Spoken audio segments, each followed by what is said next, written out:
Hello friends, welcome to Shri's corner. Radhe Radhe.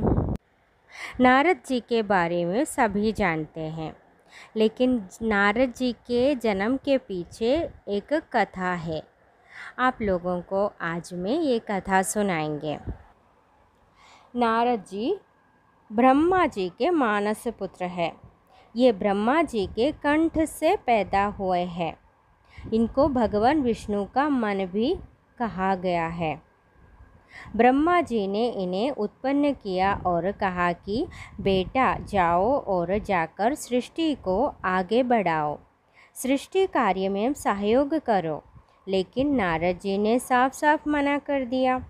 Narad जी ने सोचते हैं, ऐसा कौन सा मूर्ख होगा जो भगवान के नाम रूपी अमृत को छोड़कर विषय नाम का विष का भक्षण करेगा।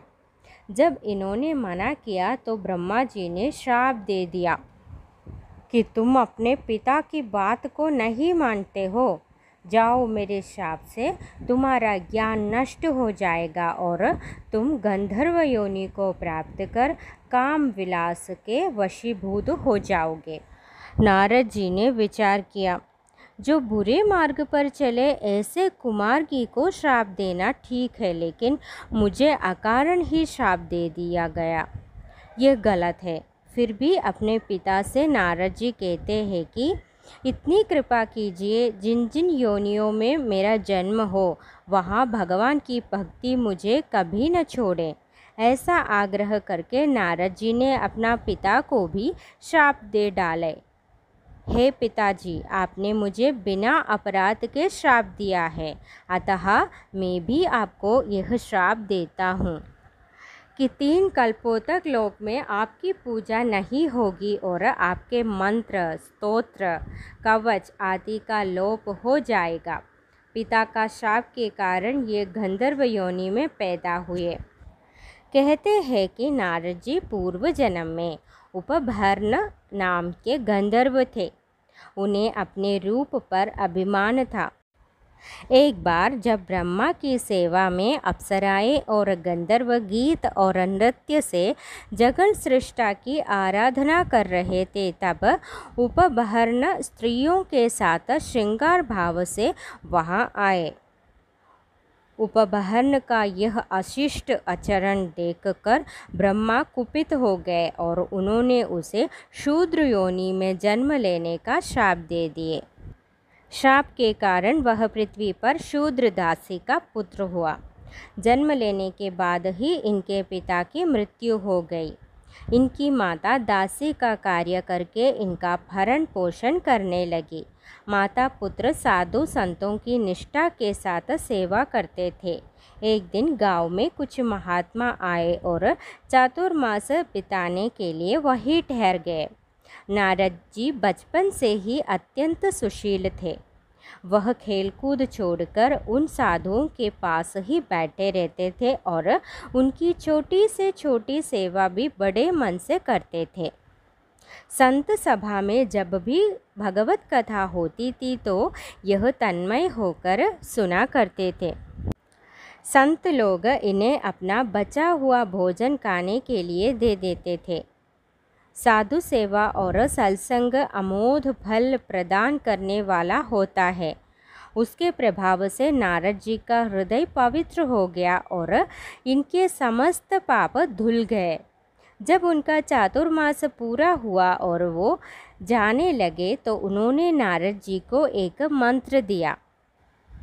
मंत्र ये है, ओम नमो भगवते तुभ्यं वासुदेवाय धीमहि प्रद्युम्नाय अनिरुद्धाय नमः षट्कर्षणाय च प्रभो।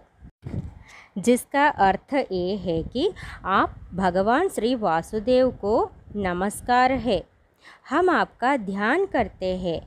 प्रद्युम्न, अनिरुद्ध और संकर्षण को भी नमस्कार है।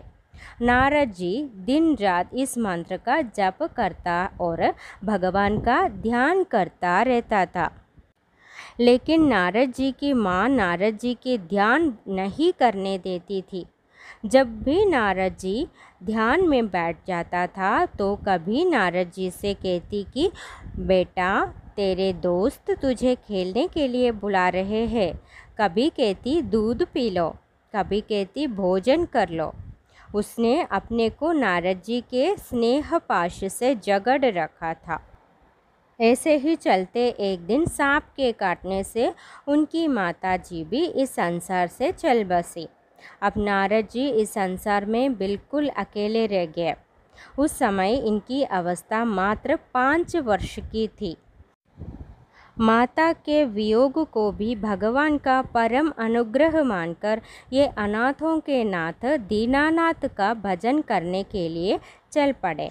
एक दिन जब नारद जी वन में बैठकर भगवान के स्वरूप का ध्यान कर रहे थे, अचानक इनके हृदय में भगवान प्रकट हो गए और थोड़ी देर तक अपने दिव्य स्वरूप की झलक दिखाकर अंतर्धान हो गए। भगवान का दोबारा दर्शन करने के लिए नारद जी के मन में परम व्याकुलता पैदा हो गई। वह बार बार अपने मन को समेट कर भगवान के ध्यान का प्रयास करने लगे, किंतु सफल नहीं हुए। उसी समय आकाशवाणी हुई, अब इस जन्म में फिर तुम्हें मेरा दर्शन नहीं होगा। अगले जन्म में तुम मेरे पार्षद रूप में मुझे पुनः प्राप्त करोगे। समय आने पर नारद जी का 5 भौतिक शरीर छूट गए और कल्प के अंत में वह ब्रह्मा जी के मानस पुत्र के रूप में अवतीर्ण हुए। उम्मीद करती हूँ आज की कहानी सभी को पसंद आए करके। नारद जी की कहानी है, आपने सुने होंगे करके या नहीं सुने तो एक बार और अच्छे से सुन लीजिए।